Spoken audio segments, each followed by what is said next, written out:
திருத்தூதர் பவுல் கொலோசையருக்கு எழுதிய திருமுகத்தில் இருந்து வாசகம். சகோதரர் சகோதரிகளே, இயேசு கிறிஸ்து கட்புலனாகாத கடவுளது சாயல், படைப்பனைத்திலும் தலைப்பேறு. ஏனெனில் விண்ணிலுள்ளவை மண்ணிலுள்ளவை, கட்புலனாகுபவை கட்புலனாகாதவை, அரியணையில் அமர்வோர், தலைமை தாங்குவோர், ஆட்சியாளர், அதிகாரம் கொண்டோர் ஆகிய அனைவரும் அவரால் படைக்கப்பட்டனர். அனைத்தும் அவர் வழியாய் அவருக்காக படைக்கப்பட்டன.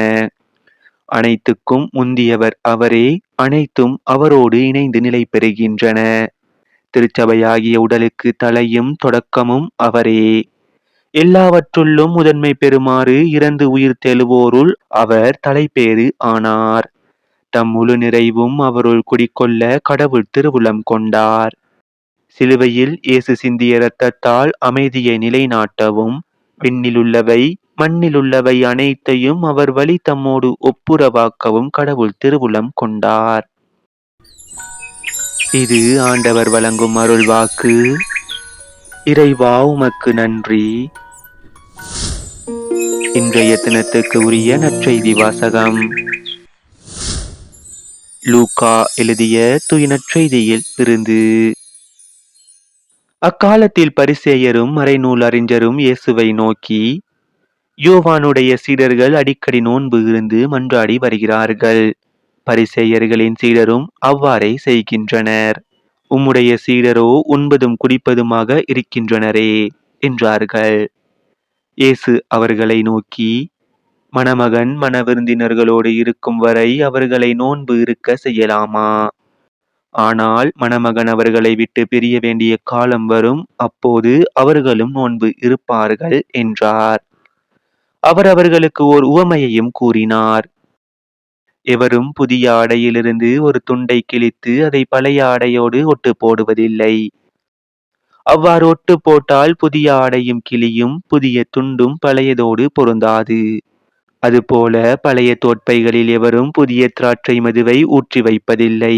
ஊற்றி வைத்தால் புதிய மது தோற்பைகளை வெடிக்க செய்யும்.